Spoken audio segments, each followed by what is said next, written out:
Chicken prepare ചെയ്യുമ്പോൾ green taro stem ചേമ്പിൻ്റെ തണ്ട് ഉപയോഗിച്ച് ഇടയ്ക്കെങ്കിലും ഒന്ന് കുക്ക് ചെയ്ത് നോക്കുക. വളരെ ബെനിഫിഷ്യലാണ്.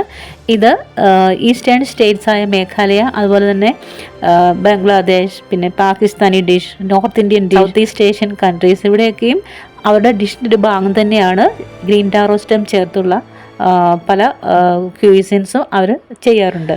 ചേമ്പിൻ തണ്ട് തീർച്ചയായും നമ്മുടെ ശരീരത്തിലെ കൊളസ്ട്രോളിനെ കൺട്രോൾ ചെയ്യുന്നു. ധാരാളം ഫൈബർ അടങ്ങിയിട്ടുണ്ട്. അതുപോലെ തന്നെ വൈറ്റമിൻ എ, സി ഉണ്ട്. പിന്നെ മഗ്നീഷ്യം, ഇരുമ്പ്, അതുപോലെ തന്നെ കാൽസ്യം ഒക്കെ അടങ്ങിയിട്ടുണ്ട്. അപ്പോൾ ഇതൊന്ന് ട്രൈ ചെയ്ത് നോക്കുക. ചിക്കൻ മാരിനേറ്റ് ചെയ്യുന്നതിന് വേണ്ടി കുറച്ച് ഇഞ്ചി വെളുത്തുള്ളി നന്നായിട്ട് ചതച്ചെടുത്തു. അതിലേക്ക് കുറച്ച് garam masala, 1 table spoon vinegar, ആവശ്യത്തിന് ഉപ്പ്, കുറച്ച് കർലീഫ്, ദെൻ 1 ടീസ്പൂൺ കുക്കിംഗ് ഓയിൽ എന്നിവ ചേർത്ത് നന്നായിട്ട് മിക്സ് ചെയ്തു. ഇതിനെ വൃത്തിയാക്കി കഴുകി വെച്ചിരിക്കുന്ന ചിക്കൻ വെള്ളമൊക്കെ നന്നായിട്ട് ഡ്രെയിൻ ചെയ്ത് പോയ ആ ഒരു ചിക്കനിലേക്ക് ചേർത്ത് നന്നായിട്ട് അപ്ലൈ ചെയ്യുക. ശേഷം ഇതിനെ ഒരു 20 മിനിറ്റ് റെസ്റ്റ് ചെയ്യുന്നതിന് വേണ്ടി മാറ്റി വയ്ക്കുക.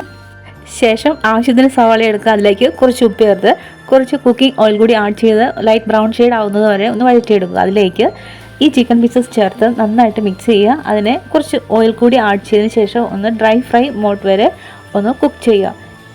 ചിക്കനിൽ ഇത്തിരി പോലും വെള്ളം ഒഴിക്കേണ്ട ആവശ്യമില്ല. ഇങ്ങനെ കുക്കായി വരുന്ന ചിക്കനിലെ വെള്ളമെല്ലാം വറ്റി നന്നായിട്ട് എണ്ണ തെളിഞ്ഞ് വരും. ഈ സമയത്ത് മാത്രം കട്ട് ചെയ്ത് വെച്ചിരിക്കുന്ന ഗ്രീൻ ടാറോ സ്റ്റെം ചേർത്ത് നന്നായിട്ട് ഇളക്കുക. ഇപ്പോഴും വെള്ളം ഒഴിക്കേണ്ട ആവശ്യമില്ല. മസാലയും അതുപോലെ തെളിഞ്ഞു വന്ന എണ്ണയിലും ഈ ഒരു ഗ്രീൻ ടാറോ സ്റ്റെം നന്നായിട്ട് കുക്കായി വരുന്നതായിരിക്കും. മറ്റൊരു പാൻ സ്റ്റവിൽ വയ്ക്കുക. അതിലേക്ക് കുറച്ച് കുക്കിങ്ങിൽ ആഡ് ചെയ്യുക. അതിലേക്ക് കറി ലീഫ് ആഡ് ചെയ്യുക. അല്ലെങ്കിൽ കൊറിയാണ്ടർ ലീഫ് ആഡ് ചെയ്ത് കൊടുക്കുക. ശേഷം അതിലേക്ക് കുറച്ചുകൂടി ഇഞ്ചി വെളുത്തുള്ളി പേസ്റ്റ് ആഡ് ചെയ്യുക. ശേഷം അതിലേക്ക് നമ്മൾ അരച്ചെടുത്തിരിക്കുന്ന ഹോം മെയ്ഡ് ആയിട്ടുള്ള ചിക്കൻ മസാല ചേർത്ത് കൊടുക്കാം. അതിലേക്ക് ആവശ്യത്തിന് ചെറു ചൂടുവെള്ളം ഒഴിച്ചു കൊടുക്കുക. ഈ വെള്ളം ഇങ്ങനെ തിളച്ച് വരും. ഓക്കെ, വെള്ളം കുറുകി വരും, എണ്ണയൊക്കെ തെളിഞ്ഞ് വരും. ഈ സമയമാകുമ്പോൾ ഇതിനെ ചിക്കനിലേക്ക് എടുത്തൊഴിച്ച് നന്നായിട്ട് ഇളക്കുക. ഒത്തിരി തിക്കായിട്ടുള്ള ഒരു കൺസിസ്റ്റൻസിയിലാണെങ്കിൽ കുറച്ചുകൂടി ചെറു ചൂടുവെള്ളം ഒഴിച്ചു കൊടുക്കുക. നന്നായിട്ട് ഇളക്കുക. ഇതിലേക്ക് കുറച്ച് പഞ്ചസാര കൂടി ആഡ് ചെയ്ത് കൊടുക്കുക. Then again stir it well.